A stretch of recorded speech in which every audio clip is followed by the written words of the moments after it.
Ladies and gentlemen, can you believe it? It's already time for season 6 of Chewing the Gristle with yours truly, Greg Koch. So many delightful conversations to look forward to. We'll talk about music, yeah, sure. But you know what else we're going to talk about? Anything that comes to mind. So stay tuned. We got some good ones for you. Chewing the Gristle, season 6. Ladies and gentlemen, this week on Chewing the Gristle, we have the mega Tom Bukovac, Uncle Larry, if you will, session ace in Nashville, immortal slinger of guitar, and hell of a cool cat, and quite a humorous internetsman, as I like to say as well. This week on Chewing the Gristle, Uncle Larry, Tom Bukovac.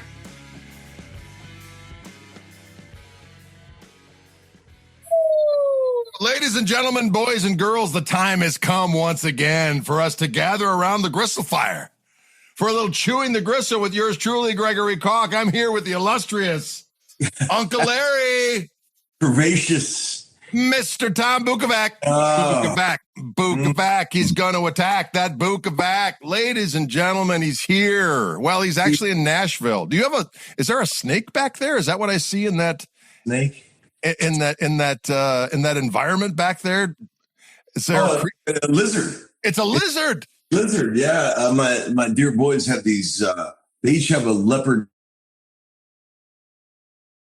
a red heat lamp. You see? Oh shit! You froze there from. Oh no! You locked up. Are you there? Okay, you got me. Now I think we're back. All right. Okay. Yeah.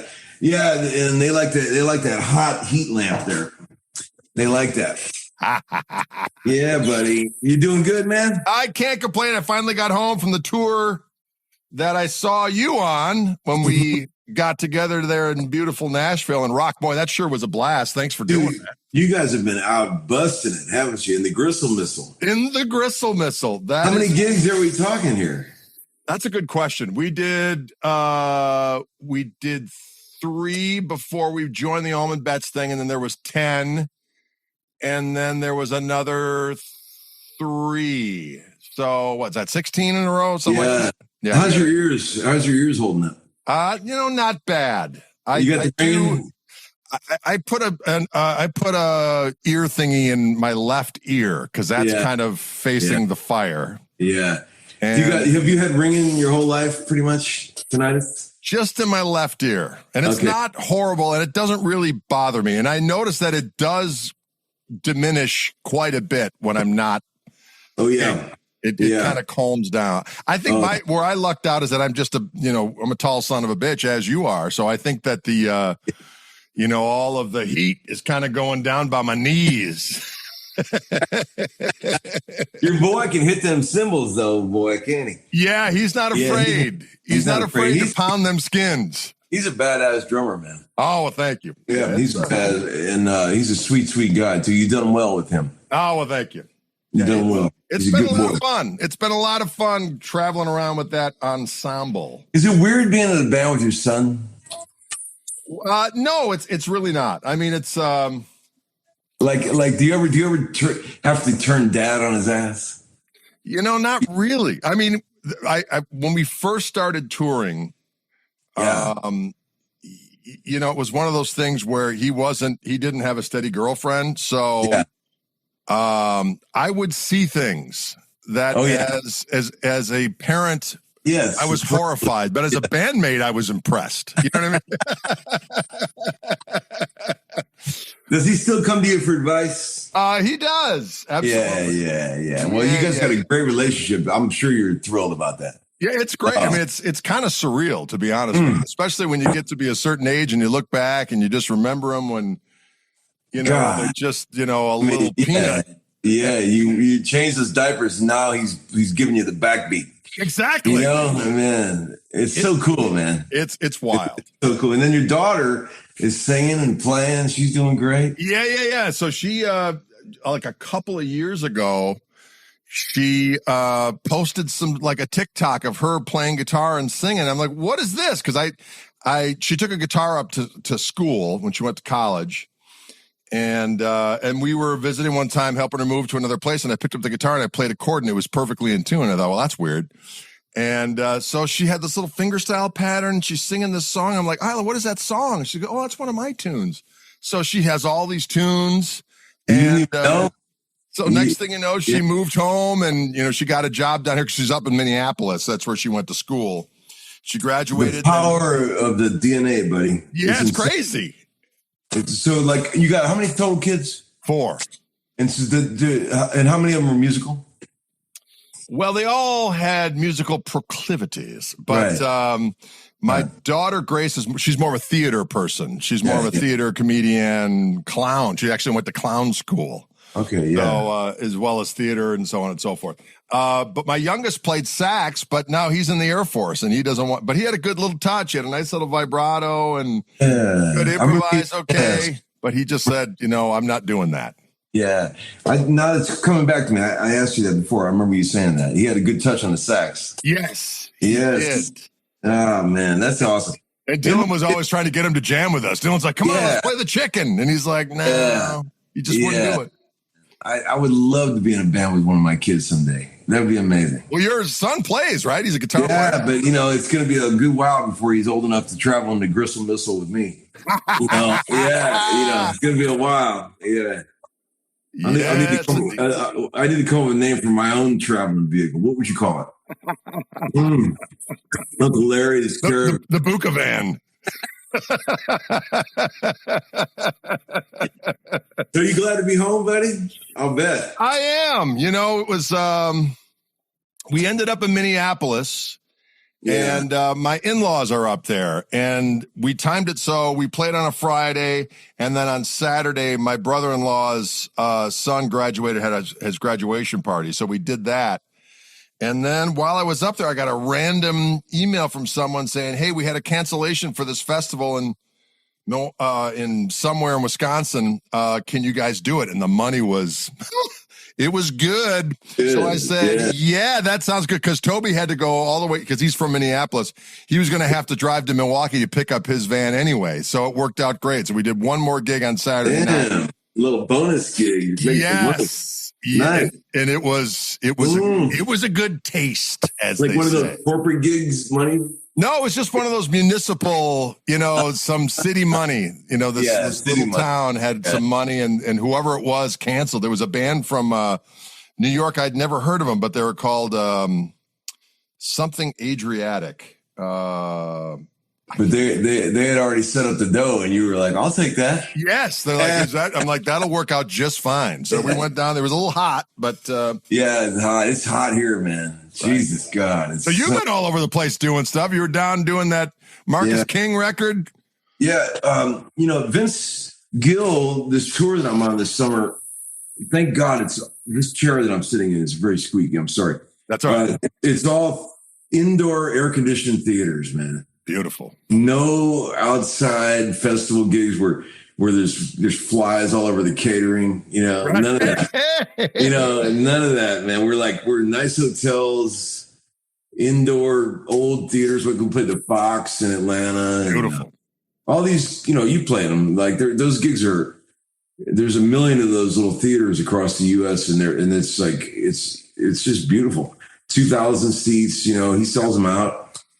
It's been great, I've certainly done my share of painful outdoor gigs in 110 degree heat. I don't want to do that anymore. No one does, God, man, those are rough, ain't they? Oh yeah.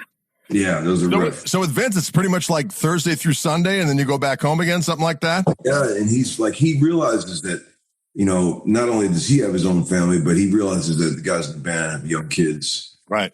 So he's been very cool about I don't know if I mentioned this to you, but this is how cool of a guy he is. He could have got by with putting all of us on one band bus. It would have worked. But he's got 2 brand new free buses because he wanted us to be able to bring our kids if we wanted to. Oh, nice. So he split the band in half. Instead of having, the whole band on one bus, we've got half on each. And it's like there's tons of open bunks. And it's like, that's what a sweet thing. Just so we would be more comfortable and if we wanted to bring our kids out. And I took them up on that. A couple of weekends, I've taken my guys out. Yeah. They've never been on a tour bus before. Man, the magic of that They fucking love it. They love it. I mean, they're like the first time I took them both out when it ended and they saw that bus pulling away. When I got back in my truck to take them back home, Leo, my youngest, he goes, "It feels like the world is ending." He was already hooked on the road life and the traveling life. You remember the feeling the first time you got on a tour bus? Remember that feeling? What's funny is that I've never actually toured on a tour bus. Oh, Jesus, man. Well, I thought for sure you would have. You probably played with everybody, haven't you, at this point? No, I've always had my own thing. I've done a few sessions here and there, and I would sit in with all these different buddies of mine and whatnot, but You never toured as a sideman with anybody? Nope. Ever? Well, I can get you one of those gigs in 2 seconds if you want one. You want one? Get you on a big old fat tour bus if you want. Oh, Lord. Dude, you'll be staying in 5-star hotels. You want that? Well, what? What are the hours, right? Oh man, damn, dude. Yeah, I'll tell you what, it was one of those things where it just, I had a buddy of mine from town here, really good singer-songwriter guy named Willie Porter, and I played in his band. I've heard of him. Yeah, it's great. Sings great, plays great. And and I did that for a while, and I just realized that I am not, I play well with others. I know how to do what needs to be done, but I like to be in charge. Oh, dude, yeah. The sideman gig is not for everybody. It is not for everybody. Yeah. Oh man. But were you doing primarily sessions for most of your career? How often would you go out on the road? Here's what happened. I grew up in Cleveland, and when I was 24, I moved to Nashville, and I didn't know anybody.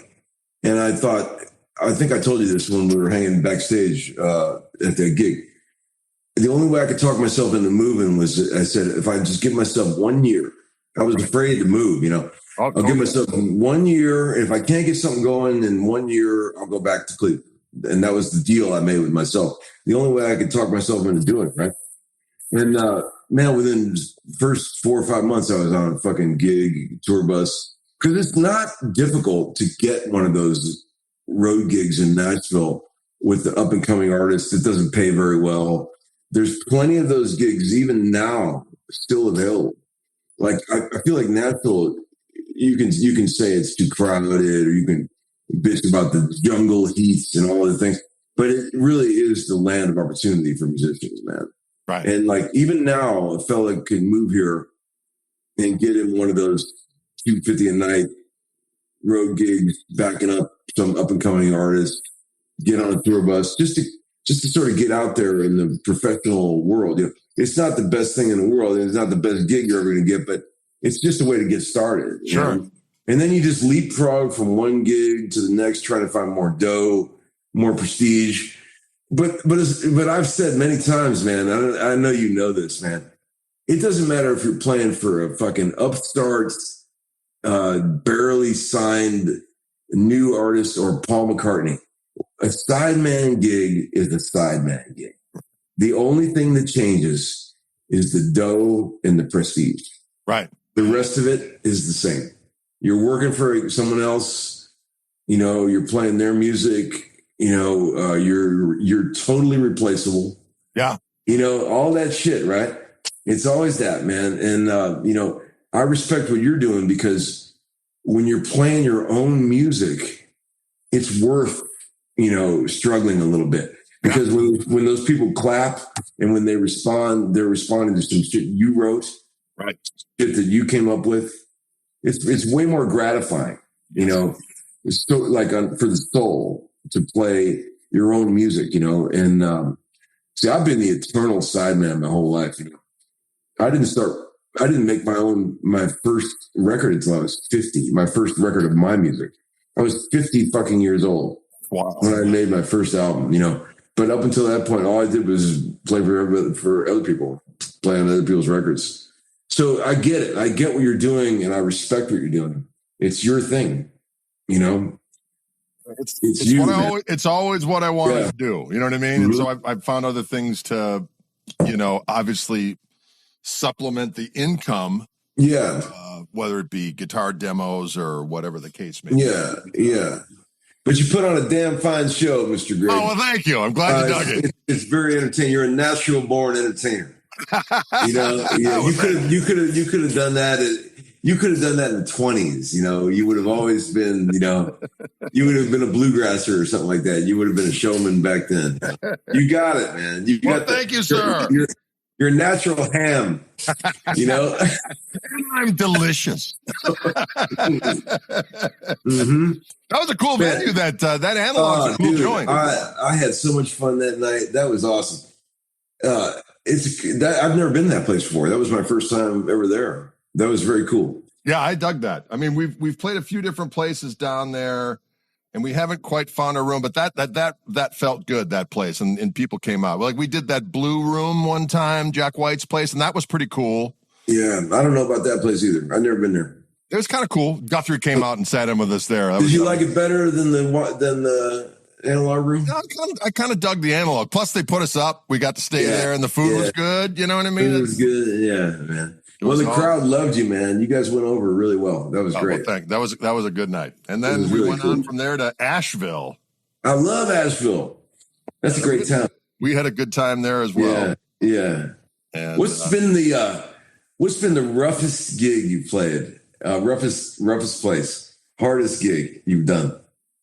You mean recently or back? Like in the last year or two. What's been you got any nightmare stories? You know, I guess it would just be from a load-in. Well, here's this. Actually, it didn't turn out to be a nightmare. It was actually cool, but we got to this place and we had this tour out in California, and we needed a gig in San Diego. And so the agent's like, listen, I got you a gig at this place.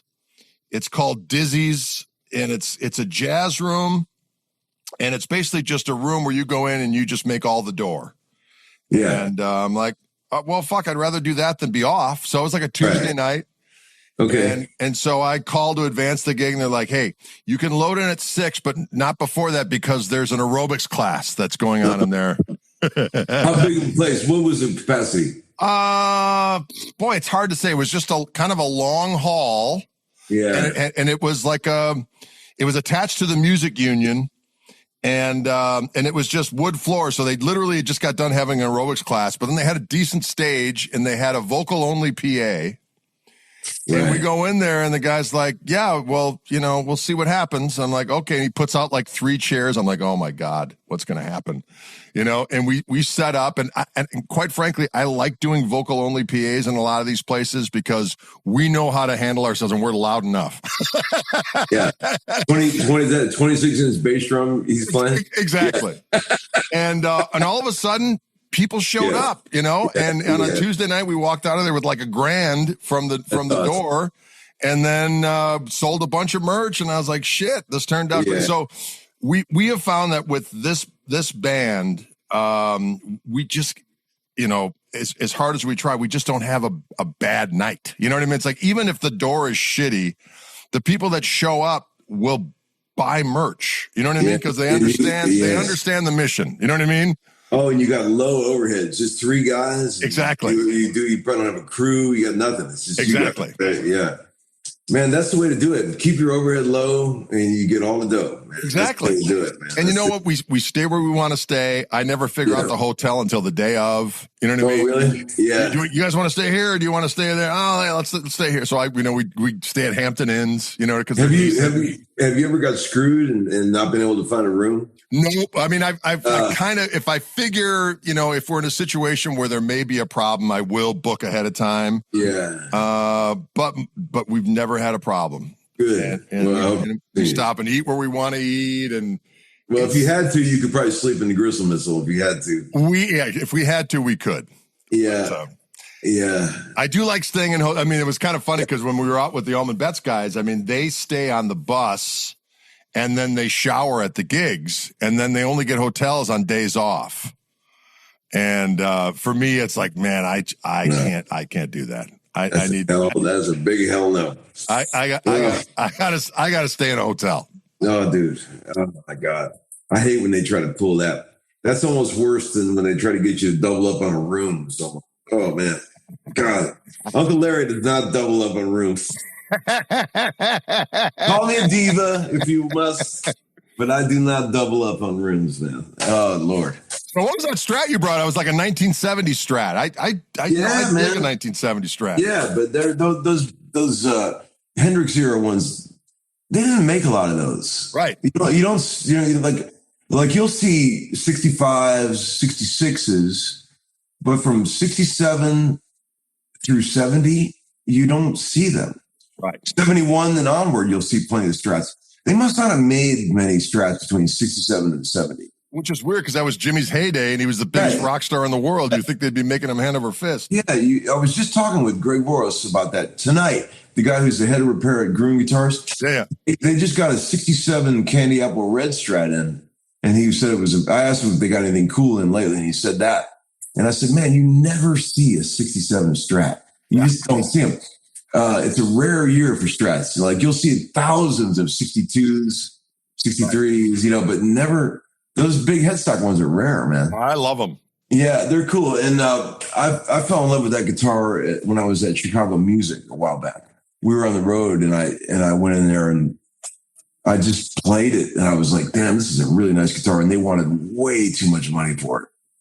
And I told the guy that works there, Dave, he's a sweet guy. I said, bro, I'm willing to pay you tip-top retail for this guitar, but I can't pay 30% over tip-top retail. Right.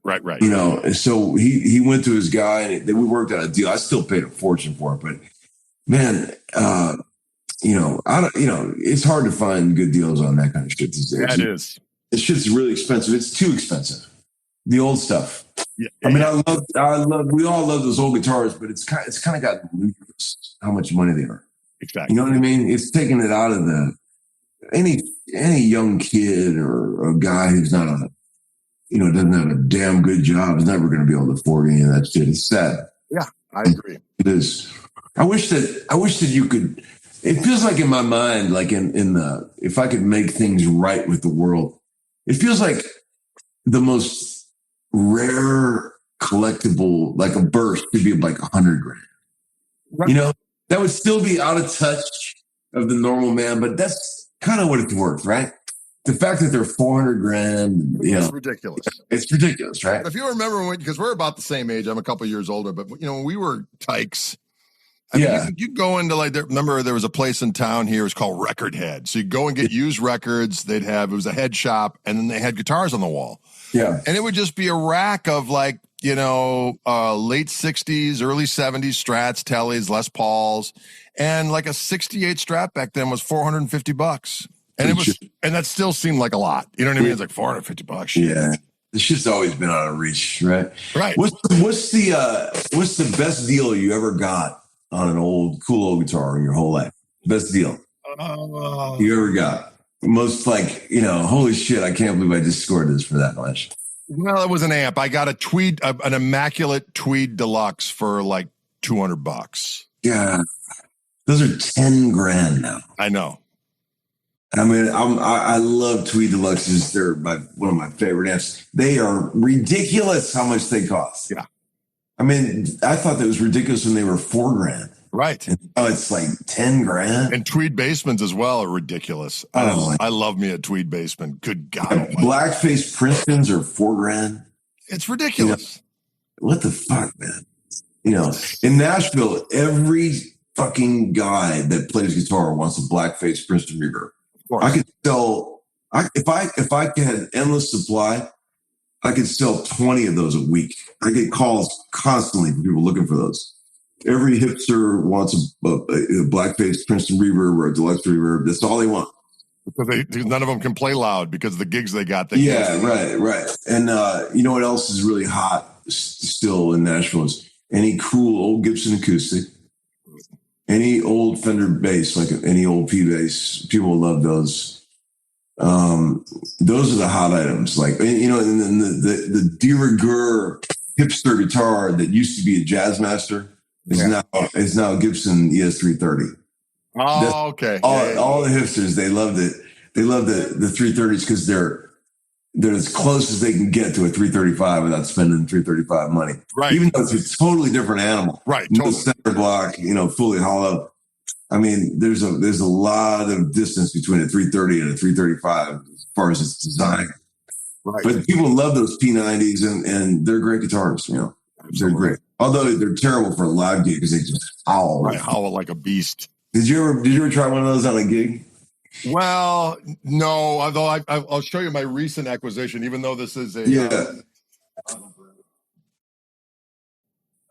though people can't see it out there in movie land. Yeah. This guy that I went to high school with, he called me up and he's like, "Hey, I'm guessing that's a junior." Yeah. Oh, yeah. Just wait. Just you wait and see. This thing is. Oh man, 225. Yes. Yeah, buddy. Oh, that is killer. 52. This is a 57. Look how immaculate. 57. Okay. So they kept the trapeze on that model longer than Les Paul, right? Yeah. Correct. Wow. It's just missing this little.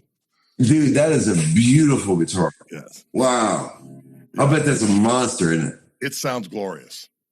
You could, Glazer makes that retrofit bridge that'll go on that bail. No shit. That'll make that guitar dead in tune. Oh, you're kidding me. Yeah, you can use that tailpiece, unscrew the head, and put this bridge on there that'll get that guitar dead in tune, man. Intonated bridge for that. If you want it. Sounds glorious. Well, I'm going to take Man, I'll bet that's got the killer neck on it. Yes, it does. It's got a little bit of a V. Yep. Yeah, 57s are the shit. Yeah. I love a 57 neck, man. Those are great. Wow. That was a friend of yours, like an old buddy that had that? Yeah, a guy I went to high school with. He called me this summer. It is summer. He called me, that was probably 4 months ago. And he's like, "Hey, I'm moving out to Vegas. My uncle is kind of in bad health. And he's a guitar player, and he has this old Gibson. Can you help me sell it?" And so we figured out kind of what it was worth. And if he would have sold it through, my buddy Dave at Dave's Guitars or Steve out at Wildwood, they would have taken 25%. So I said, "I'll just give you the cash for it." And cool. So I bought it, and that was that. Oh, man. Killer guitar. Man, rare to see one of those big cardboard cases like that. The alligator cases that are big. Right. That's rare. Yeah. I mean, that's a cool guitar. It looks like it's all there too, isn't it? Yeah. It's immaculate. Does it have the spacers under the pickups, like the factory, the rings that go underneath the covers, like the spacers? Oh, no, I haven't investigated yet. I'm like... I like never take apart my guitar. Yeah. Well, I mean, you would be able to see them just like right here. Does it look like there's any kind of plastic spacer underneath the cover on the pickup, on the bridge pickup or anything like that? Bridge pickup. No, not that I can see. Yeah. God, that's a killer guitar, dude. I'll bet that thing is awesome. Is it real light? Oh, yeah. Damn. Yeah, it's a killer. Oh, dude, that is badass, man. Yeah, so that's kind of... I'll bet it's rowdy sounding too, isn't it? Yes. Damn. It is a beastly creature. Yes, man. I got this little thing, and this wasn't anything major, but it was it's just kind of fun because it's got the old DeArmond pickup on it. Yes. So it's an old Epiphone Caballero. Yeah. Caballero, yes, indeed, with the DeArmond pickups. Those are great. Yeah, it's a little snotty number. And that was and again, both of these guitars, because they're not, the real iconic ones, they were relatively inexpensive. Well, but that 225 being in blonde is very desirable. Yes. Yeah. I mean, if it was a burst, it would be like kind of average, but blonde one in that condition, dead original, that's nice. Yes. That's good. Good score there, buddy. Well, thank you, sir. Yeah, man. Good score. That's a good one, man. That's a good one. So what's next on the books for you? You guys going back out? Well, we're going back out in August. Well, we got couple things in July. We've got that gig coming up with my daughter. Yeah. And then I'm doing that Andy McKee. That great acoustic guitar player, Andy McKee? Yeah, man. You play with him? We're doing his guitar camp out in Wichita or whatever. So we're gonna load up the Gristle Missile and go out there and do that. And then we're doing this blues festival in Wisconsin on the way back. And then I'm flying out to Wildwood and doing some videos out there at the end of July. And then we will head out for another tour with Devin Allman and company. So there'll be a little bit of a we'll route kind of out there. It's all out in the East Coast. Yeah. And then we'll get done there and then we'll come back. Then we're coming back down to Nashville. We're doing a gig with my buddy Tracy Guns from LA Guns. So we're doing a show at the Basement East. Is that? Yes, indeed. Yeah. So we'll be there on August 27th. Oh, great, man. Well, I'll come out and hang with you for sure. Yeah, that'll be fun. We'll raise hell once again.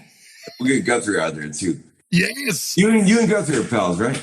We are indeed. I first met Guthrie, oh my God, 20 years ago, probably. Yeah. And he started to do some stuff with Fender when I was doing Fender stuff, and we just hit it off immediately. And being from Wisconsin, do you happen to know a keyboard player who became a Nashville session guy, Tim Lauer? No, I don't know him. He grew up in Wisconsin. I wondered if you knew him. You know what about Glenn Worf, the bass player? Okay, those are both legendary Nashville session guys that came from Wisconsin. Oh, no kidding. I was wondering if you knew them. Yeah. No, unfortunately. Yeah. Okay. All right. Yeah. But let's hook up on that gig. That'll be fun. Absolutely. With GT out there. So what do you got coming up next? Are you still how long is the Vince thing going? We're going until the end of August.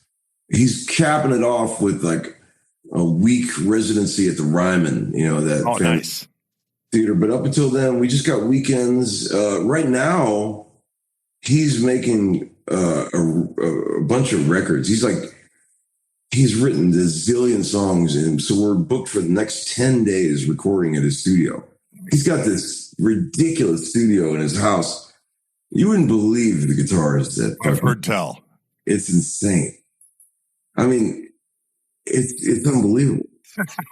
I mean, I said to him one time, I go, man, it's like an addiction. He's like, oh, I know. He goes, I don't do anything else, man. This is my vice. I don't drink. I don't smoke weed. He doesn't do anything. But he loves buying guitars. And man, all his stuff is just like, he's got a whole fucking wall of Black Dartellis. Right. Whole wall of Les Pauls. He's got hundreds of like really nice old Gibson acoustics, Martins. I mean, it's like overwhelming how much cool shit is there. And when you bring a guitar over there, if you're doing a session, bringing a guitar over there, it's like bringing sand to the beach, man. If you don't need anything. It's all right there. I mean, I bring a pedal board, because that's all I need to bring. But everything else is there. He's got mandolins, fucking everything you'd ever want. It's beautiful. Really cool. Nice stuff. I was over there today and we've been working over there all week. And man, just everything you pick up is all set up right. It's all tweaked. All the frets are good. He's got them all playing good. It's really cool. Really cool, man. Nice shit. Stuff I'll find stuff in his collection. I'm like, wow, I didn't even know he had this like crazy shit you wouldn't think he has. I was like, man, where'd you get this old Firebird, man? He goes, you told me to buy that. And I'm like, I don't remember that, but he's got this great old Firebird. Can you picture him playing a Firebird? I love Firebirds. Me too, man. Me too. Do you own one now? You got an old bird? I don't have a Fire. I've got a this Telebird guitar, which is it's a Firebird body with a bolt-on maple neck, but it's got a Johnny Winter signed Mojo Tone neck pickup. Okay. And then Tele bridge pickup and stuff. So that kind of slakes my thirst for the Firebird beast.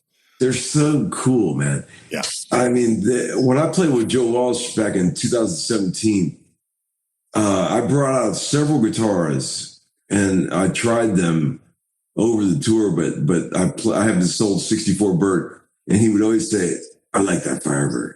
Like, that's the one that he really liked the way it sounded. So I ended up using that a lot on that tour, and he always loved that. It's a great one. And man, they're a little awkward at first, getting used to them, the gangliness. Right. But man, they are so unique. Oh, totally. And the sound is they're the Fenderiest of the Gibson world. They're great. Man, I've owned a bunch of them over the years, and I just love Firebirds, man. I got a hankering for a white one. Yeah. You ever have? They made the old ones with P90s too. Those are great too, man. Oh yeah. If I was gonna look at your reverb search lately, what would be the number one thing? What have you been hunting lately? I've been relatively good, but I've been searching for a white Firebird. Okay. I just kind of lurking, and I always lurk for. Yeah. I want a white late '60s Strat. Okay. And because I've got my one that's it's a reissue, and I've got my pickups in it, but I want a white Jimmy Strat. Rosewood board. No, I want a maple neck. Maple board. Yeah. You want the Woodstock one? Yeah. Yes. Okay. Yes. Wow. Okay. Man, those are hard to find. Oh my God. Absolutely. I think I paid like 16 for that 70 I just bought. Yeah. I thought that was a lot. That's a lot of loot. Yeah. I think that's about what they're going for now. Yeah. 69 and 70s. But man, they're out there. There's something about those pickups, those late '60s pickups had a thing. They're great. Yeah, and they didn't wax pot them. They dipped them in lacquer, so they're always microphonic, but they're cool sounding. They're very cool. Did you ever notice how every '68 Telly you ever play, the pickups are totally microphonic? Yeah. Well, my main guitar when I was growing up was a '68 Telly. Yeah, and it was microphonic as hell, right? Yes. You hit the switch and he goes when you can really, Yeah. That's how they're always like that. And I always wondered why. And recently someone explained to me that that's when they stopped wax potting the pickups and they just lacquered. They dipped them in lacquer and they thought that would be enough. But that's why they're always microphonic. The pickups on that 70 Strat I've got are very microphonic. The click, you can hear the switch clicking. Oh yeah. And stuff. And, I guess, I was talking to my repair guy. He said that it's kind of like, it's even if you wax pot them, it's not really going to help those. So they are what they are. Right. They are what they are, but they're cool, man. That's a cool era. If I see one, I will send it to you. I'm always finding guitars, man. If I see anything like that, you want a bird, a non-reverse, a reverse bird with the Firebird pickups in white. Yes. Two pickups with the lyre vibrola. You want that? Yes, I want the Johnny Winter white. Yeah, white. yeah. Yes. Okay. A guy came out to a gig. We were playing down in Boca Raton at that Funky Biscuit. And he's like, "Hey, I got a white." It was he had like a '76 reissue white version. Yeah, like one of those bicentennial ones. Exactly. Yeah. And he brought it out, and I used it for the whole first part of the gig, and goddamn, that thing sounded good. Was it cool? Plus, it looks cool on me because we're bigger dudes. Yeah, and that's a more, shall we say, physically it's appropriate. Yeah, they're big, man, and they like when you put your arm on that thing, it feels like you're resting on a table, man. There's so much wood there. I mean, I love them, man. They're so fun. They weren't the guy that designed them wasn't a guitar guy. He was a car guy. Ah, yeah. Gibson hired this guy named Ray Dietrich, who worked for Ford. He didn't know shit about guitars, and he designed the guitar. And I always wondered when he turned that design in. I always wondered if they were like, "This is great, Ray, but we kind of already have a guitar that looks like this." It's very explorerish way. Although there's so many things that make it unique. The neck through design, is very revolutionary. And man, they're just great guitars, man. Yeah. And I think they're very misunderstood. I think they're the most misunderstood of all the Gibson guitars. Yeah. People think that they're only good for like heavy rock, and it's so not true. No, it's a jangly machine. I mean, they really are, man. And they work great in a large band. Like I play them on sessions a lot. They cut through a big mix with a lot of people playing. They've got great mid-range, which is great. I love birds, man. I love them. They're great, man. I'm going to find you one. All right. I'm going to find you one, man. Sure, man. Yeah. So let's just talk sessions for a minute, because I'm always fascinated by it. I always enjoyed doing sessions, and I'd get called. And I remember I went to school for music at this little college in central Wisconsin. Yeah. And back then is like, if a lot of the people were like, if you want to be a session guy down in Chicago, because that's where all the jingles were happening, was in Chicago. Right. It's like, if you better, they run through it once just to make sure the notes on the page are correct. It's not even assuming that you don't read to an absolute T.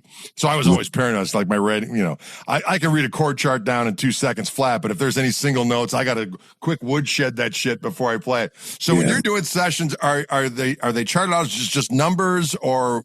No notation ever.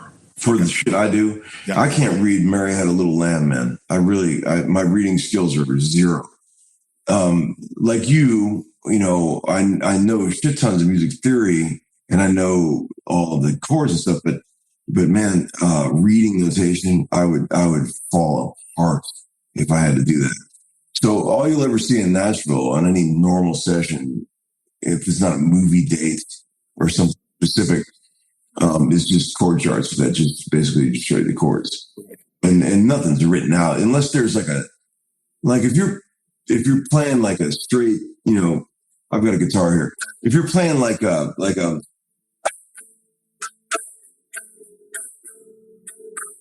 and there's like a little kick thing like that, don't try to write that, just the rhythm of it, And shit, I have a hard time just even reading that. Like the rhythms really is what they'll write. Yeah. And, but there's only been a few moments in my entire 30-year session career that not being able to read has fucked me. There was one time I got on a date where I was playing acoustic and there was a 30-piece live orchestra and the guy pulls out a notated chart. And I said to the producer, I go, bro, I told you I cannot read. He goes, don't worry, you'll be fine. And I'm like kicking off. It was a Jody Messina Christmas record. And I had to like do these complicated little things. Yeah, intros and stuff with just acoustic. And these guys are like 30-piece orchestra. They're just waiting for me to get it right. Oh. And it was stressful. I tried to fire myself. I told the producer, I go, bro, I'm not the guy for this. He's like, you're great. You're going to be great. Just do this. And he got me through it. But man, it was frightening. And, I really respect those guys like George Deering and Dean Parks and all those heavy hitters that can read like that. Right. I mean, movie dates, that's heavy duty. I mean, that's way beyond my price range. I've got a really good ear. All I got to do is hear it once and I can play it back to you. But in terms of reading shit, hell no. It's kind of funny. It was this last road trip I was on, the keyboard player in the Almond Betts band. Do you know a guy named John Ginty, B3 player, keyboard player? He's fantastic. He's a great musician.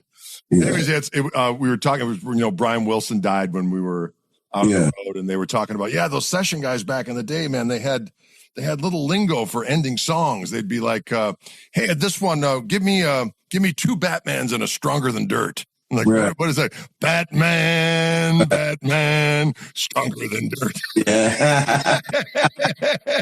They still use that shit. I still hear that. I still hear Batman, Pat Boone, Debbie Boone, that. All that shit. People still say that shit, Yeah.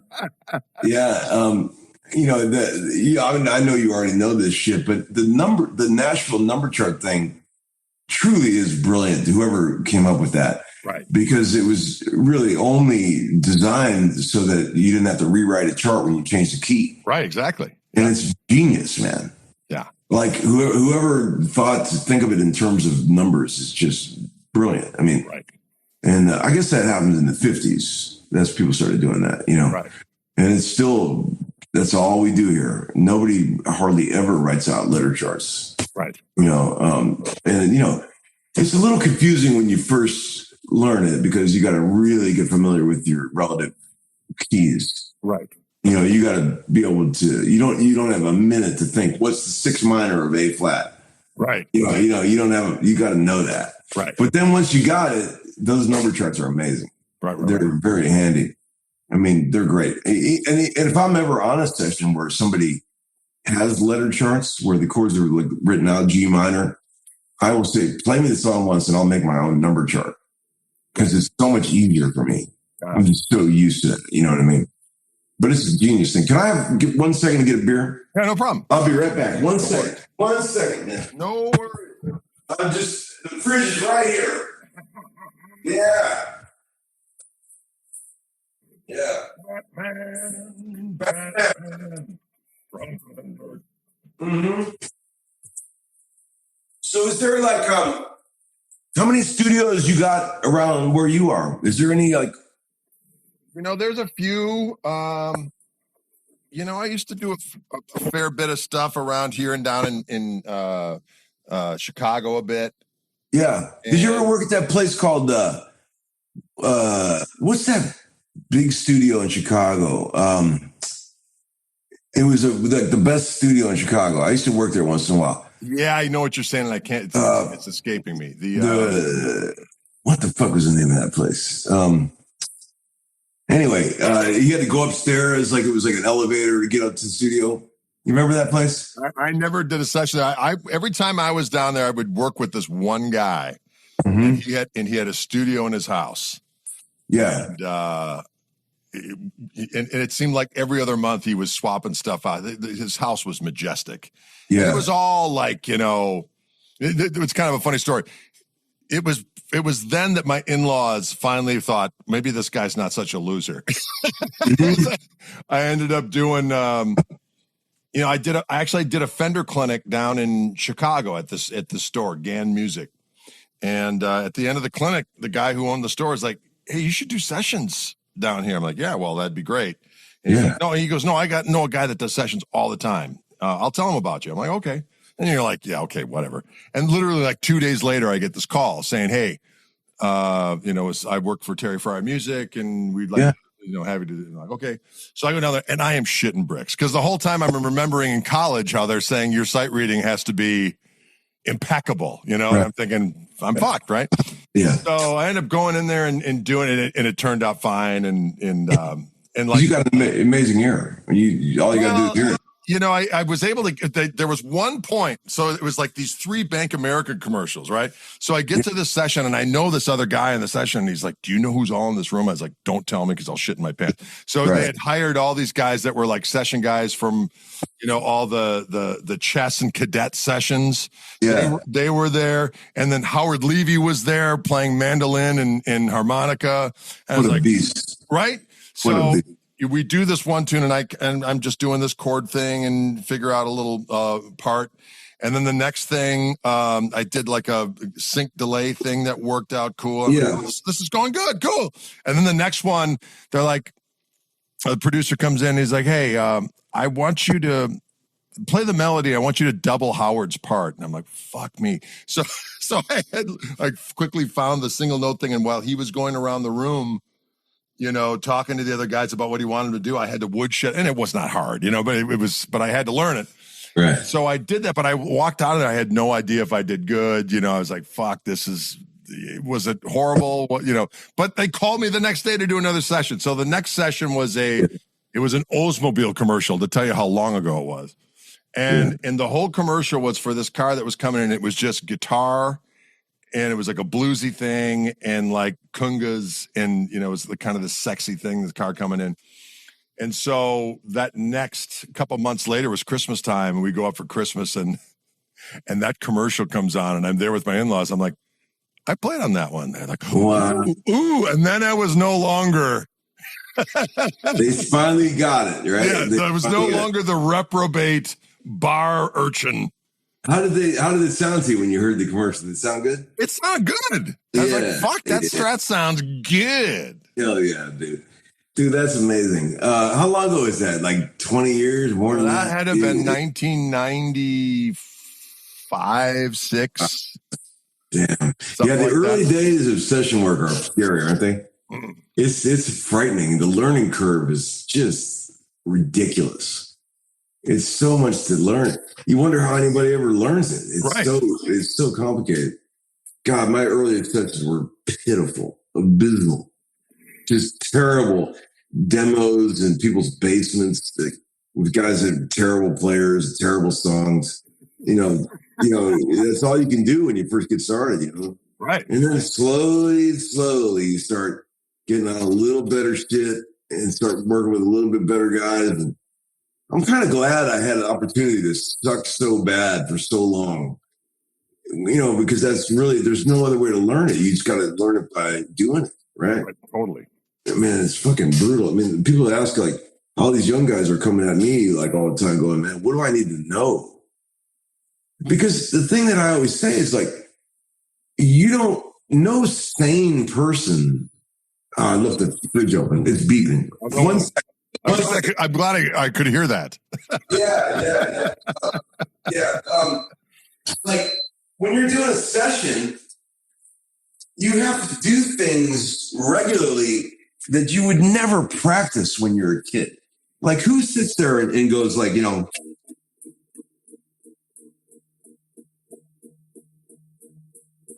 do a click and makes it gridded perfectly on the click. You don't play that kind of shit when you're a kid. Or like the parts will just be like stuff like, you know, like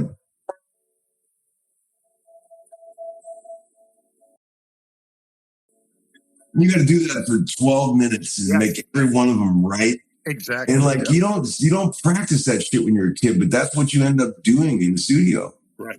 And like no wonder people are having these discoveries because the studio is like a microscope that shows you immediately how much you need to work on. Like every weakness is exposed immediately. If you can't, you know, like I had a hard time in the early days when I was playing acoustic, like to try to go like if it was a real slow waltz, you know, to just be able to go like,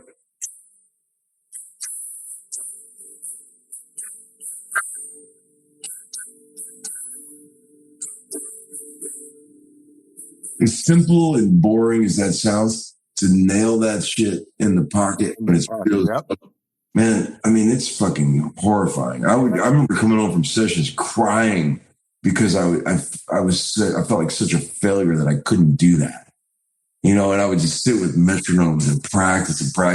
It's heartbreaking. It's so much to know, man. But then, like, if you just keep going and you do it for years and years, you become like an Iron Man. Sure. Like nothing that somebody could say over the talkback can fuck me up anymore. I'm like forged in iron, you know. I've been beaten on by everyone for so long, and you know. So what were some of the worst things that people said to you over the talkback? You hear it all, man. Like some people just like they're relentless, man. They always want to everything. Like I've been on sessions where people hated everything I played, you know, and or they're like control freaks. You know, they might like what you're doing, but they have to have it exactly how they want it, you know, and these tiny details that like are so inconsequential, but it means so much to them. And you got to sit there with them, and it's painstaking, you know. And it's like my thing is like I'll work for a total asshole as long as they're a genius, and I might learn something. And I'll work for someone that doesn't know shit about music as long as they're nice. Right. You know, as long as they're not condescending. So like, I don't mind working for somebody who's mean as long as they're a real badass and they know what they're doing. Because I'm looking to learn more and more, you know.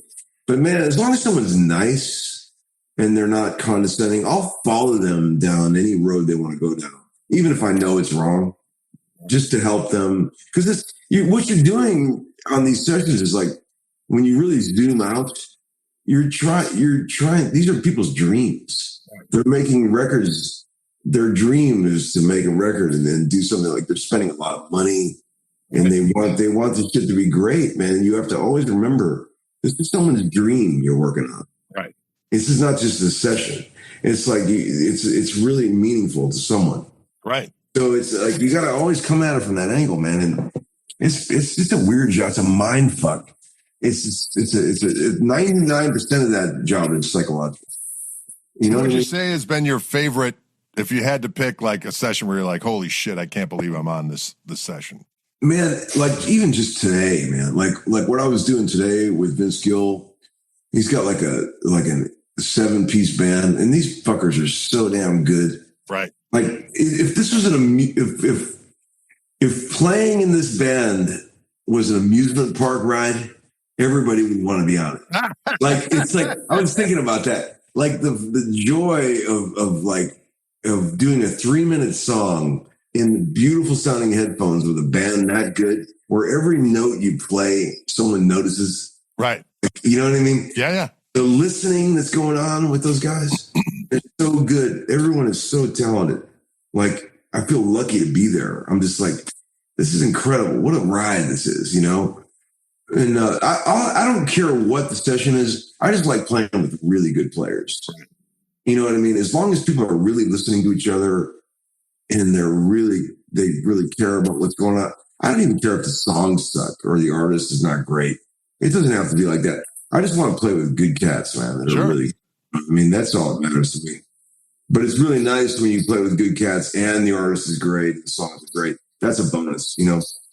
But you know, when you're in a session, man, the thing you got to get used to is like on Tuesday, you had an amazing session of shit that you couldn't believe how good it was. And on Wednesday, you're playing the worst shit you ever heard in your life.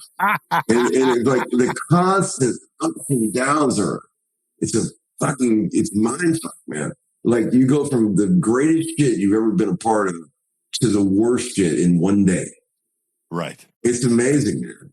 So you can almost guarantee that if you're on a really great session, you can almost guarantee that God is going to punish you with 3 or 4 terrible sessions right after it, right? It's just how it goes. Now, do you interface with everybody that's booking you, or do you have somebody who books you for that? I don't have a manager. I don't think very few of these guys have like what you'd call a manager. Okay. I think everybody kind of self-books. Right. You got a little calendar, and usually the artists have these. They're called PAs, production assistants. Right. And they just call around and see who's available on what days. Sometimes by email, sometimes by text. And they'll say, what are you doing July 17, 18 or whatever? And you're like, nothing. And then you want to play on this so-and-so record, and you only get that one shot. You write it down, and they don't bother you again. They know you booked it. It's solid. And then like 2 months later, they'll give you a 1-day reminder. Tomorrow's that session. And man, you gotta be on it, man. And believe me, I have fucked up many times. I've forgotten to write shit down. I've double booked myself because I'm really not very good with calendars and shit like that. I've got myself in a lot of trouble, man. Double booking myself and shit like that. I probably should have a fucking manager or secretary or something. Because, man, I'm also notoriously hard to nail down for a session. I'm bad about texting people back. It's probably my biggest personality weakness. I don't want to be reachable all the time. I hate this immediacy of this technological world, I hear you. And all that shit. God, sometimes I just want to go off the grid for days at a time. You know what I mean? Are you like that too? Oh yeah. Oh man. Absolutely. God, man, it's terrible. I mean, all this because I'm still, you know, we're like the last, you know, generation that remembers life before the internet. Right. Think about how rare that is, man. Yeah, it's crazy. It's like the grandfather we used to talk about that remembers before television. Exactly. Like we are that guy, you know? Yep. We know. I was just talking about this with my kids the other day. I was like, you realize my grandpa was in World War I. Right. Right. Man, it's crazy. How old were you when you first started playing? I was 12. Although I always wanted to play guitar. Yeah. And my mom played piano, and none of my other siblings played. I was the youngest of 7. No one else played, but they all had records. They all were into music. Yeah. And my mom taught me like a boogie woogie pattern when I was a kid. So I had the blues progression already ingrained as a pretty young kid. You still play the piano? Not really. I mean, every now and again, I'll work up to the point where I have some semblance of something. Right. But, you know, play drums too? I played drums for a little bit, but, you know. Any other instruments besides guitar? I just play guitar. Yeah. You know, at one point I was like, you know, yeah, I mean, I if I had to on a record, I could, you know, play, like I played B3 on one of my daughter's tunes. But again, you know, I just played, you know, what's the progression? Oh, let's do this. But you were a natural. You were probably a badass by the time you were like 14, right? Like you. Well, I do like to tell people that, back when I was, my parents were not stage parents. You know what I mean? Yeah. My dad was horrified. They were supportive. I shouldn't say that they weren't supportive. They were. They made sure I had got lessons and all of that kind of stuff. But the idea of becoming a musician horrified them. But, I tell people, it's like, look, by the time I was 19, you'd recognize everything that I play now. You'd recognize the vibrato, the phrasing, all that shit was already then. Hell yes. Yeah. And because I was not someone that was like, like a metal guy and then discovered the other shit. It's like, I've always been into the same shit. Wow. I've added. I was wondering that when I was watching you the other night. I was wondering if you started as a shredder and then sort of morphed into all that shit. But you're saying that was always the thing, that what you're doing now. Exactly. It was always there. It was I was a Hendrix fanatic, Cream era Clapton. But and then right there, I just got into the blues shit. Yeah. And then I heard Albert Lee right away. And I was like, what is this? And then between Albert Lee and Ray Flack and Dickie Betts, that were kind of my embryonic, and Mark Knopfler. And then I went back and I heard all the, the James Burtons and Jimmy Bryant's and all that kind of stuff, and got into Chet and Jerry Reed and all that kind of shit. But literally all that stuff. By the time I was out of high school, there's tunes in my set list now that were in my first band set list, like Stepping Out, all those tunes. I did all those tunes back then. What was the name of your first band? The Stray Cat Blues Band. It was before the Stray Cats were out. It was the Stray Cat Blues Band. Oh shit.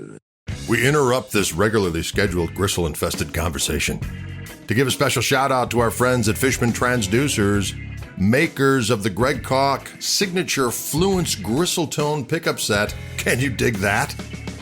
And our friends at Wildwood Guitars of Louisville, Colorado, bringing the heat in the shadow of the Rocky Mountains.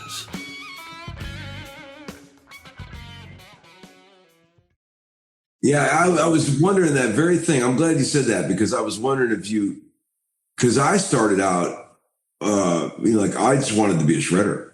Like I was playing when I was like 14, 15. I was like, I was just trying to play as fast as humanly possible. Right. That's all I wanted to do. And I remember I was in my bedroom just wailing away. And my sister, who's not a musician, but she's a music fan, she was like ironing clothes in the next room, and she walks by and she said, "That sounds terrible." and I immediately knew what she meant. Like, these aren't songs. This is not music. This is just technique. And that was a moment for me. Like I started was like, I'm not going to do this. This is not where I'm going.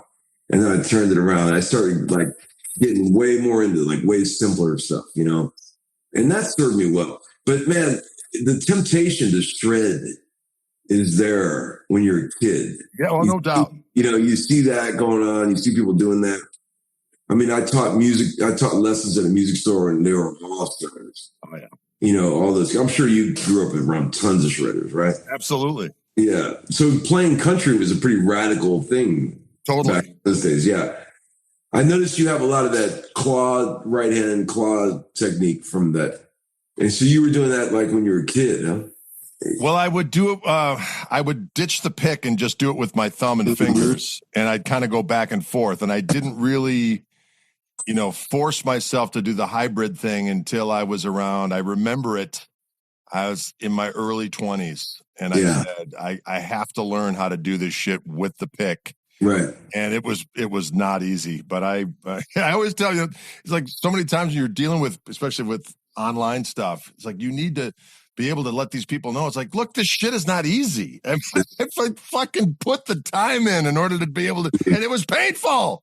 Oh, dude. As we know, but a lot of people just want, in this day and age, they just want you to open up their craniums and pour in the information. Dude. Like, sorry, it takes multiple kicks in the groin. Oh, dude. Fucking decades of getting your ass kicked. Oh my God. God, it's the only way I can relate to my only hobby is playing chess. I'm a terrible terrible chess player, but I play constantly on chess.com.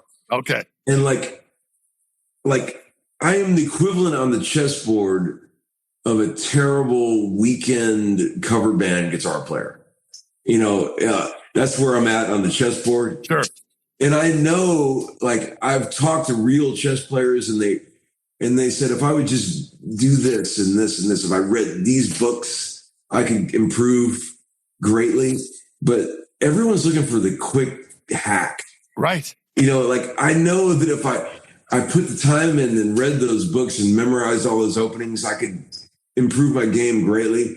But I'm never going to do that. I'm too lazy. Oh, yeah. This is how the guitar players are. Right. They want to get great, but they don't want to work. Right. And like I can relate to that from chess so much, man. Like, I want to be a badass chess player, but I don't want to read all these books. So, so it's just, they think that there's some magic pill they can take that's going to make them a great guitar player. It doesn't work like that. I know. It doesn't, man. No. I mean, I remember, I remember like hearing like more of a jazzy blues thing, right? With a like a 3-6-2-5 turnaround, and people would throw shit in there, and I'd hear, is that a harmonic minor? Is that a melodic minor? I was like, tritone sub, fuck. But I remember when it clicked, and I was like, oh my God, I can hear that shit now. Yeah. And just a million of those little discoveries over the many years. And then of course you look back and it's like, shit, that's a while ago now. But I remember when I didn't know how to do that shit. And you were like, how is that possible? Or the Chet Atkins stuff, I finally, I actually got a transcription book. It's like, fuck it, I got to learn this shit. And I remember just taking one measure at a time, just going at it. And, but then you just get to a point, which, I'm not telling you anything you don't already know, but it's just when you all of a sudden you're like, you know what?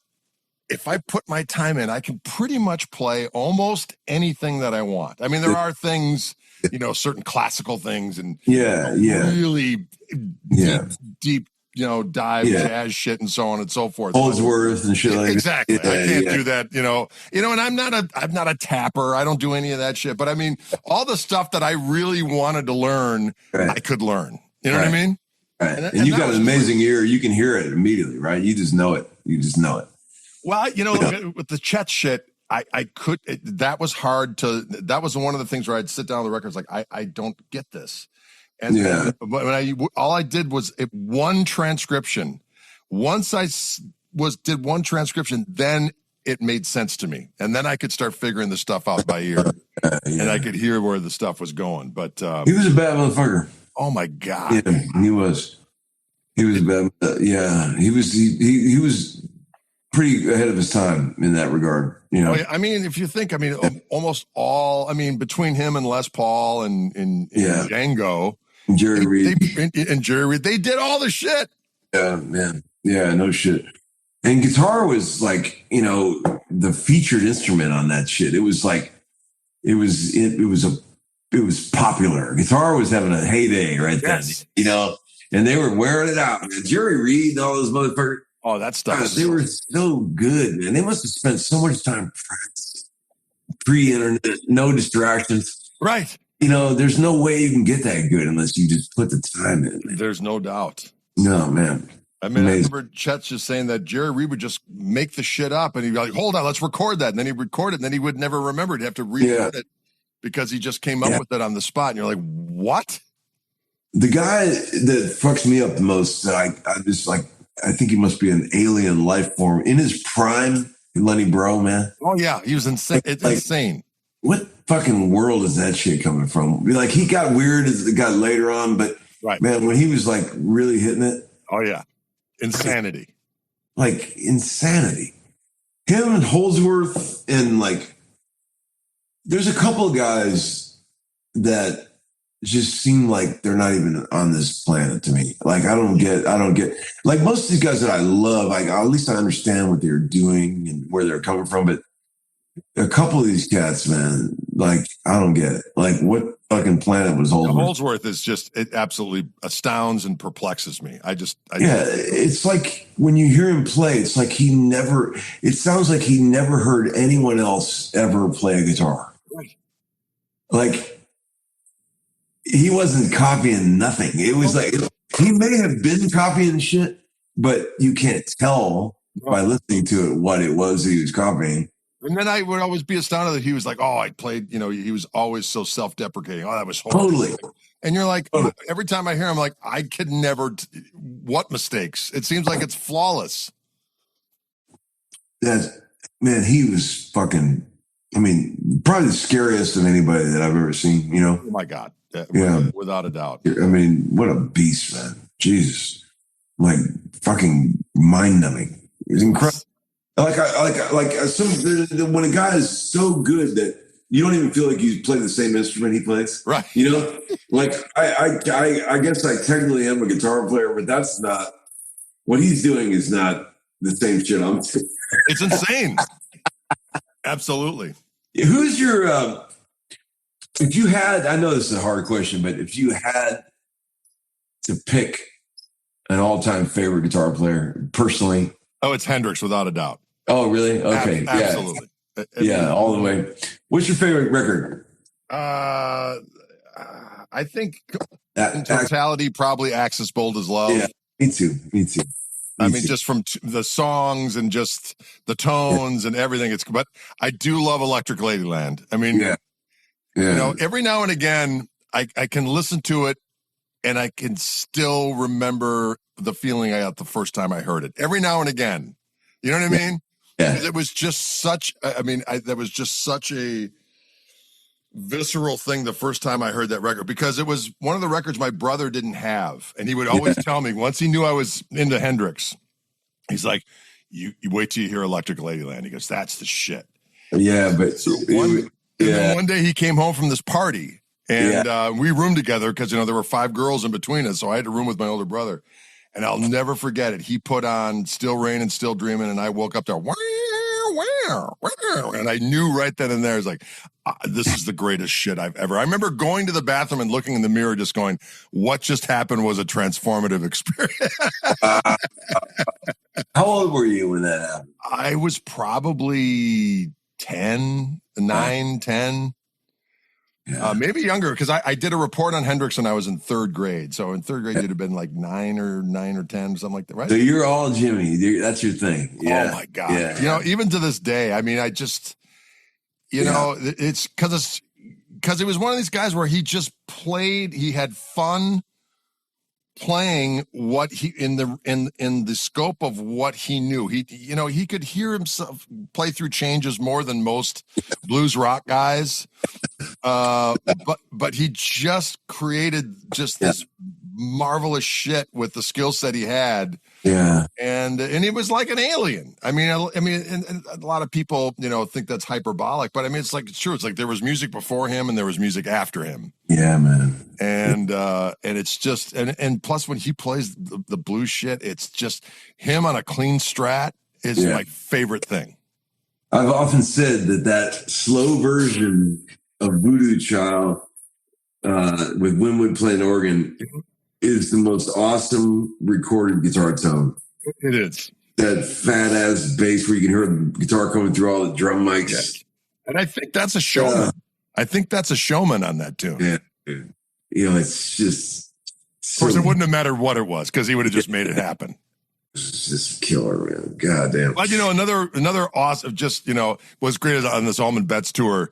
This guy named Chris, who was the light guy, he was Greg Allman's light guy, and he used to work with Bill Graham back in the days, an old hippie dude, and Hendrix fanatic like I am. So we started doing the deep dive on all the obscure shit, and it was just, you know, he's like, remember this recording? Remember about this? One of my favorite things is on the Radio 1 BBC sessions. There's 2 different versions of a tune called Driving South. I don't know if you're hip to those.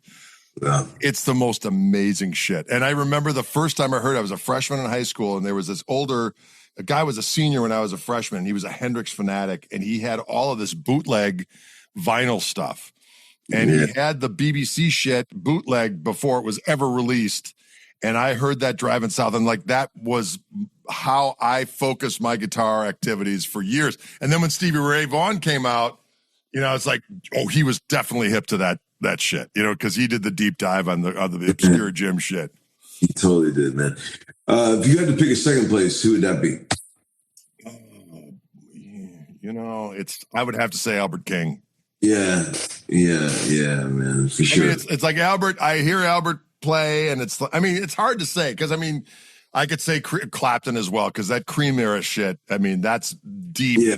And then B.B. King was another huge one, and of all those guys, it all goes back to B.B. I mean, all of those licks that ended up I'd take from Hendrix, I would like, all the shit goes back to B.B. King. He did all that shit. Yeah. And so it's hard. It's hard to say. But then, depending on, there was a time where I lived, breathed, live at the Fillmore Allman Brothers. I mean, that was my favorite shit. And then Johnny Winter and live, and then Bloomfield, and then Albert Collins. And then I would just kind of ADD, kind of hyper focus on someone and just, devour all that shit. But yeah, it's hard to pick a favorite, but Jimmy would absolutely be the guy. How about you? I always say, it hasn't changed. It's just all those guys you mentioned, I love Hendrix, but I'm not, I don't know every cut, I love him. I love this shit, but I think David Gilmour is my favorite. Oh, no shit. Yeah. Just his writing and his compositional. I just love Pink Floyd. I love those songs. I love his shit. And I love Pete Townsend, man. Oh, I do love me some. I think Pete doesn't get the credit as a guitar player that he should. I mean, he's brilliant, man. No doubt. Big fan, I love Hendrix, oh man, so many of them, man. But I think overall, Gilmour's touch, and his sound and the parts he came up with, it just moves me, man. It always has, man. And I'm a big Beatle freak. That's all I cared about for the first 13 years of my life is all Beatles, man. So that's my benchmark, But how are you with the Beatles? Are you a big Beatle guy? I'm a big Beatle guy, but I was always a latter Beatle guy. Yeah. But then later on, I enjoyed the first half. But I was like, in my house, it was White Album, Abbey Road, and Let It Be. Those are the ones I wore out. Where are you at with the Stones? Oh, I'm an absolute Stones fanatic. Yeah. Favorite Stones record? I gotta say, Beggar's Banquet is my favorite. That's a good one. That's a good one, man. And Sticky Fingers. I probably learned the most from Get Your Yayas Out as far as guitar shit, though. Fuck yeah. First slide solo I ever learned with Mick Taylor on Love in Vain, all that shit. Yeah. Let me ask you the most annoying, over-asked question, but I need to know your personal answer. Beatles or Stones? Oh, that's hard. When I was younger, I definitely would have said the Stones. Yeah. But I mean, just from like raunchy, greasier shit, which I gravitate to, I'm a Stonesman. But compositionally, the Beatles win. You know what I mean? Oh man, that's the oldest, most over-asked question. I mean, it's so dumb to argue about that. But it's probably the number one debate in all of music. It's like Ford versus Chevy version of music, right? I remember I did a record a couple years ago with this band called the Struts. You ever heard of them? Oh yeah. Yeah, and the guy that sings, the lead singer of that guy, he's brilliant. He's a young English kid. He's a total musicologist. He studies this shit. Like, brilliant mind, man. He really knows his history, And we were joking around on the session talking about that. And he goes, hey, I figured it out, man. He's totally English. He goes, his name is Luke Spiller. He's great. He goes, here's the thing, man. People argue about the Beatles and Stones. He goes, but think of it this way. You put the Beatles on when you're on a drive, or if you want to think. You put the Stones on when you want to fuck. Right. Like it's really that. Can you picture anybody putting a Beatles record on when they're getting it on? It's so that the Beatles shit is intellectual. It's for a drive, right? Or like when you want to really go on a mental journey. And the Stones shit is just more from the waist down, man. Exactly, without doubt. It's so true. Like and then when he said that, is simple of an observation as that is, I was like, it really painted a clear light on the age-old debate. That's exactly what it is.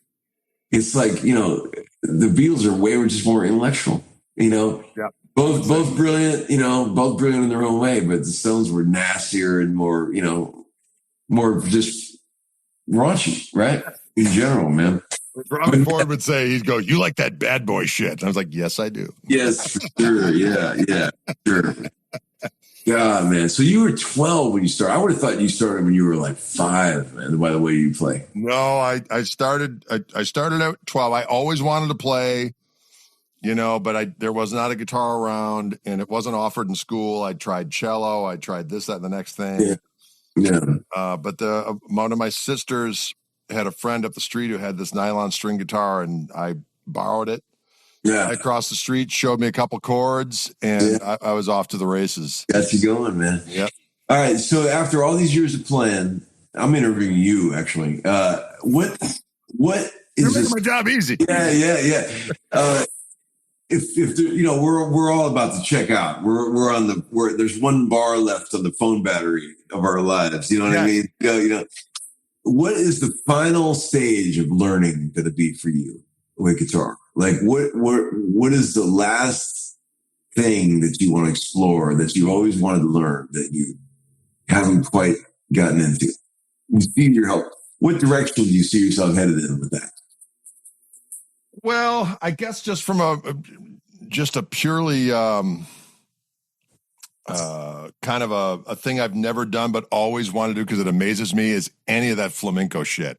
Yeah. You know what I mean? I see that Paco de Lucia shit and, and that young kid now, that Italian kid, that Matteo, whatever his name is, that's with the fingers. But just there's some cool shit that those guys do with just their hands. To me, that is. So you find yourself looking at that shit on YouTube sometimes? Oh yeah, without a doubt. And going down there. I've always been sort of anti-jazz, and I've joked around of jazz curious. But man, what I can already tell the final chapter of my guitar playing life, it'll be like the country western swing shit. Yeah. And it's like, I mean, I love that shit. I that's the only way I can ingest jazz, right, is if it's got a country tinge to it. Yeah, I hear you.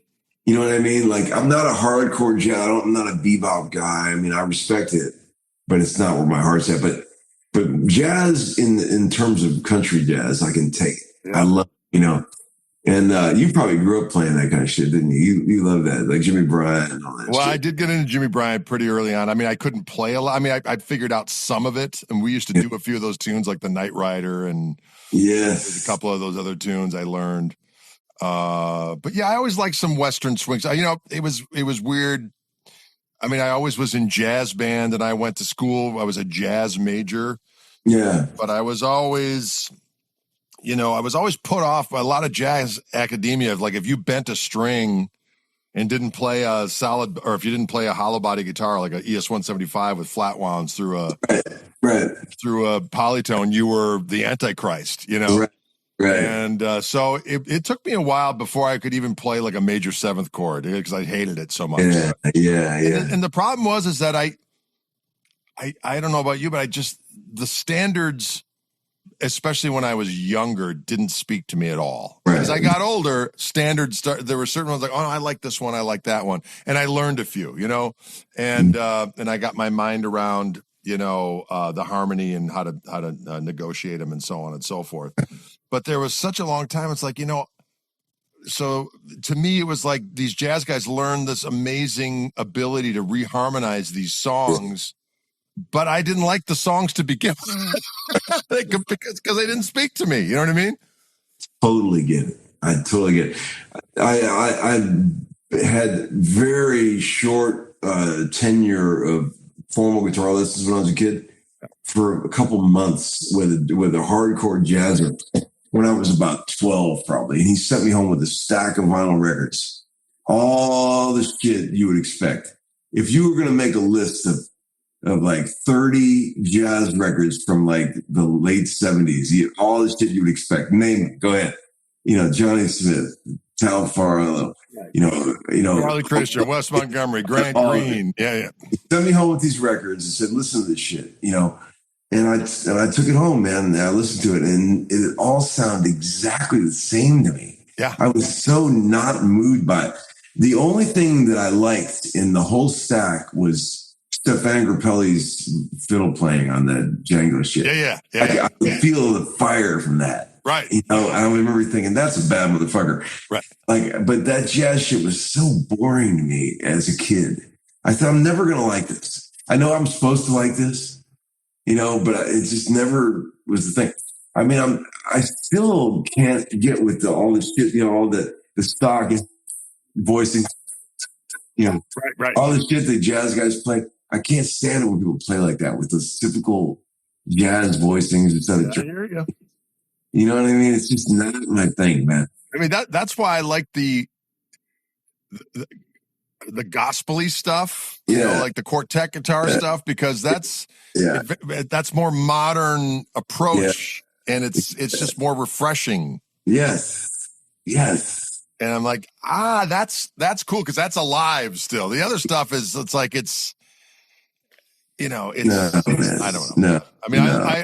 I have total respect for people who have mastered that stuff. Absolutely. Me too. Can you play some of that flamenco shit? Have you been fucking with that? No, I haven't. I've been, those trills, I've been trying to do that with pick and fingers, and I've almost got it to the point where, I like to do those little intros to songs where I do like a little etude of a sort that I'll come up with. Yeah.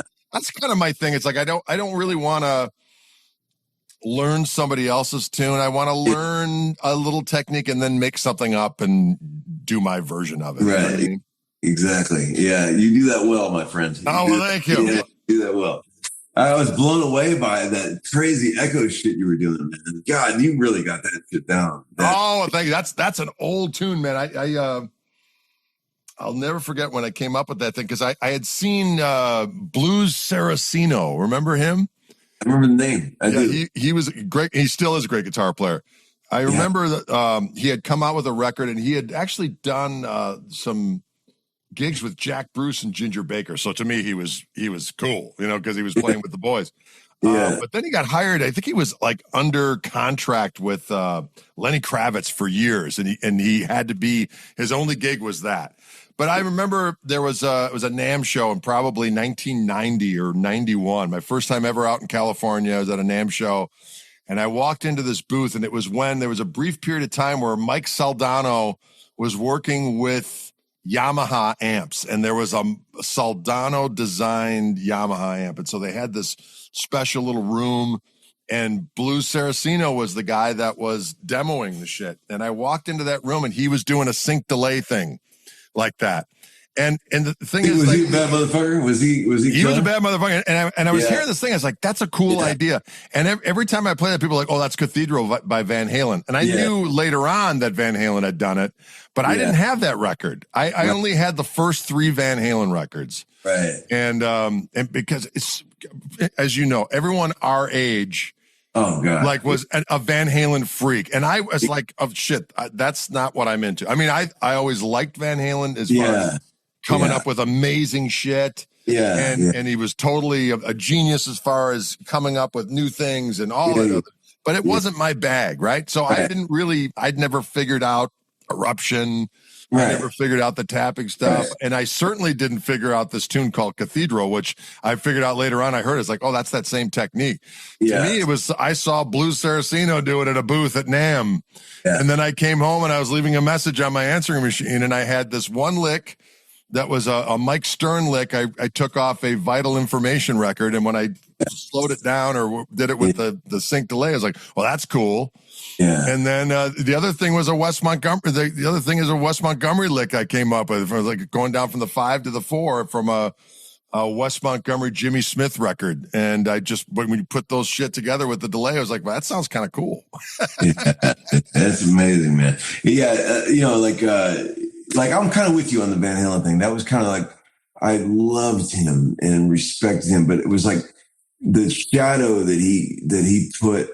I mean, every guitar player was trying to do exactly what he did. It was crazy, right? I mean, probably the most imitated guitar player in history, wouldn't you say? Oh, without a doubt. You know, I mean, Jesus, man, like to do something different from what he did was, man, it's amazing, right? Did you ever go look back at the YouTube videos of that? There's some recordings. You've probably seen them, like that were done in like 74 of him just like on a cassette, you know, like playing in his house and shit. And like a lot of that shit's already there. Oh, yeah. Like you were saying, like it was already formed, you know? Right.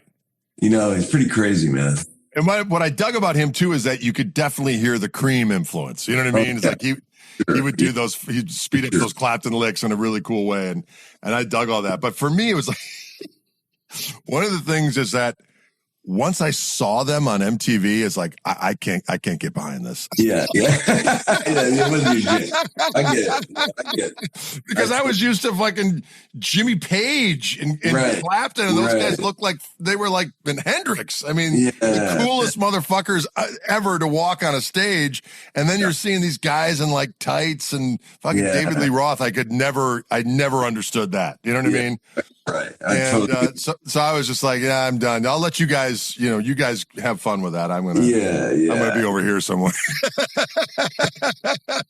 Who's the most underrated guitar player in history?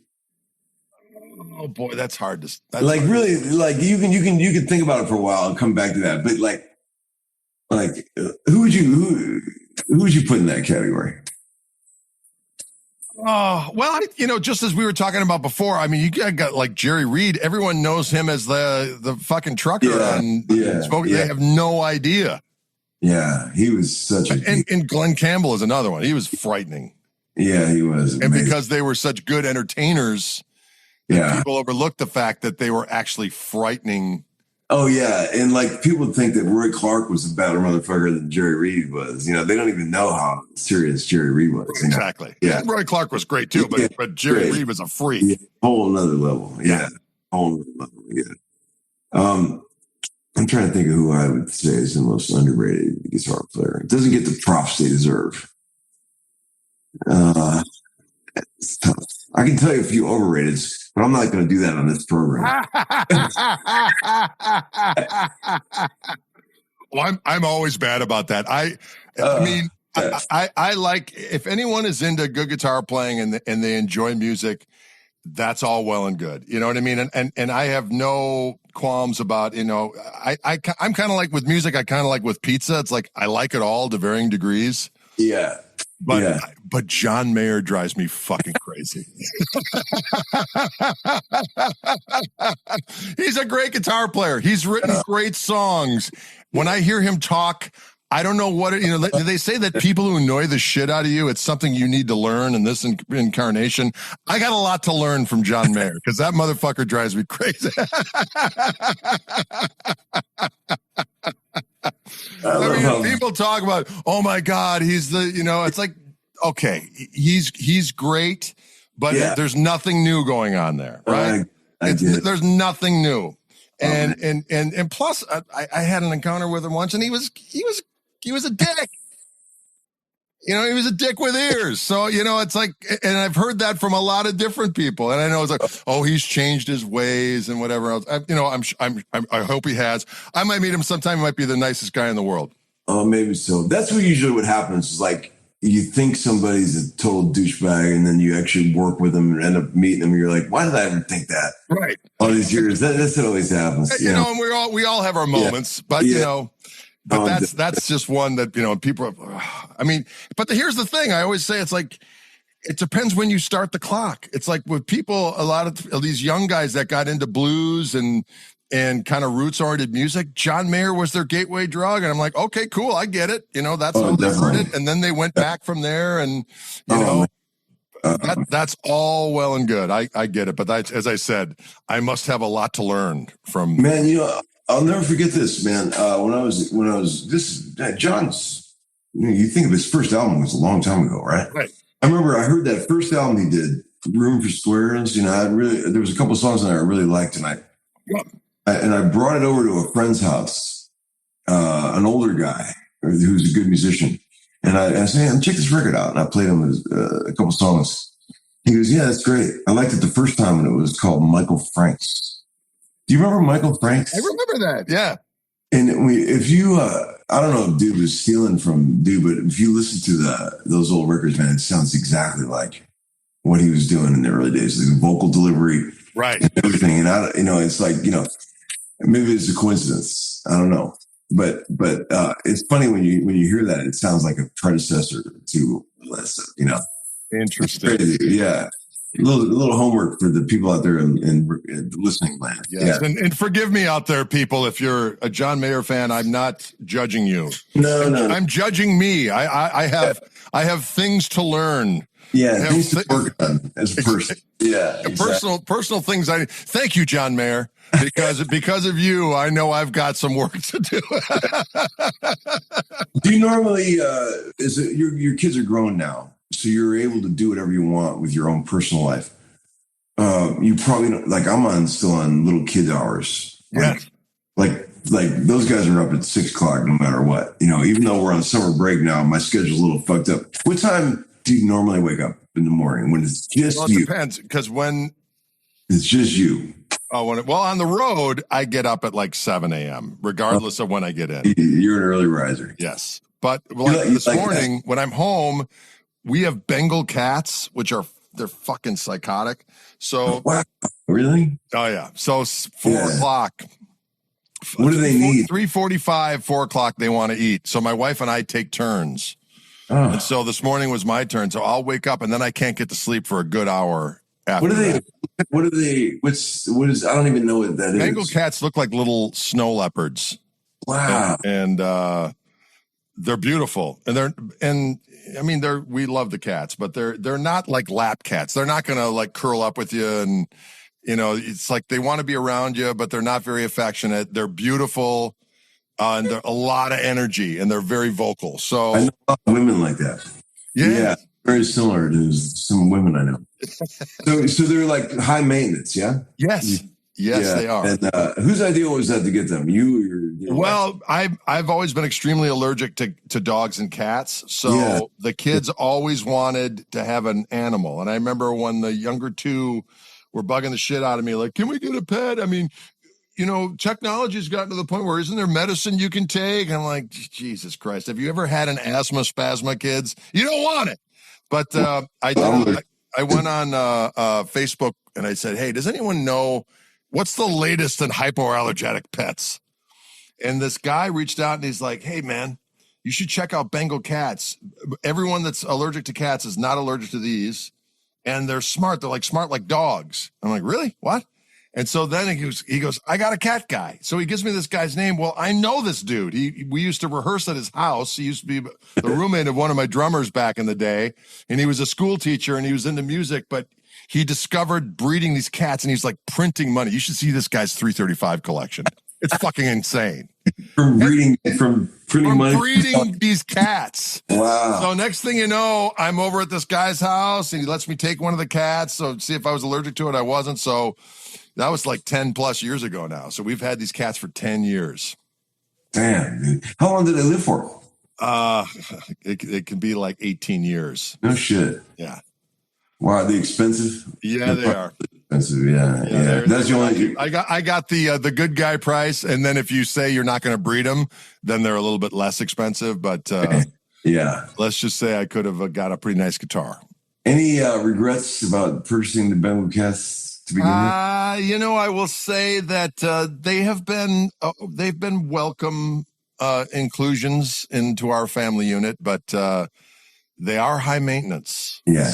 Here's one of the things that happens with them that is fucking insane. If we take them we finally just overcame this. If we take them to the vet at the same time, which we try to do, when we get home, the male cat won't recognize the female cat because she smells different because she's been handled by somebody else. So he'll fucking attack her with intent to kill. So then we have to have them separated, sometimes for 3 or 4 months and we try all the different things. Like, oh, why don't you try this? We tried it all.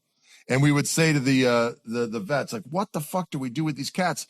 And so we'd go through these sessions where it's literally be months. And so finally this last time we had a different vet and he's like, why don't you try this? Why don't you shower the one when you get home? And there's these pheromone necklaces they can wear, these collars, and that's going to have them, they can get these pheromone things and plug them in. And so it actually only was a couple of days that they couldn't be together, but it's. That sounds like a nightmare. Oh my God, man. Insanity. Wow, and they don't even hug you or. No, you get no loving whatsoever. Dude. Oh my God. But they are beautiful. They are beautiful. Maybe when it comes time to re-up, maybe you'll choose something different. That's right. Yeah. Well, listen, we better shut her down. This has been the longest version of Chewing the Gristle, which has been an absolute pleasure, by the way. Enjoy your company. You're a sweetheart, man. Likewise, my friend. And we should do some more playing one of these days. Please, man. Please. I think in my future, I see a fucking record that's just for fun, where I'll do like a 10-song record with 10 badass guitar players, each collaborating on a track. I've been thinking about this for a while. That would be so much fun. Like, I'll sing you some files and put some badass shit on there. Oh, totally. Right? I'm down. It would be amazing, man. And vice versa. We'd love to have you climb aboard the Gristle train. I hope I didn't bore your listeners to sleep tonight. Oh, no. I think they're going to enjoy this one. Oh, man. Good chat with you, man. Likewise. We might lose a few on the John Mayer thing, but you know what? Oh, that's okay, man. That's all right. Man, we're just being honest, man. Everyone's right. There's a lack of that in the world. It's refreshing to get a little honesty. All right, man. Get some sleep tonight, man. All right, you too, my friend. It's a pleasure. Right. Thanks so much. Love you to pieces, buddy. You too, my friend. Take it easy. All right. Bye-bye. Bye-bye. Well, thanks for tuning in, ladies and gentlemen, to another episode of Chewing the Gristle. We certainly do appreciate you stopping by. Make sure you tell your friends all about us. I think they might enjoy themselves. So thanks again for tuning in, and we'll see you next time.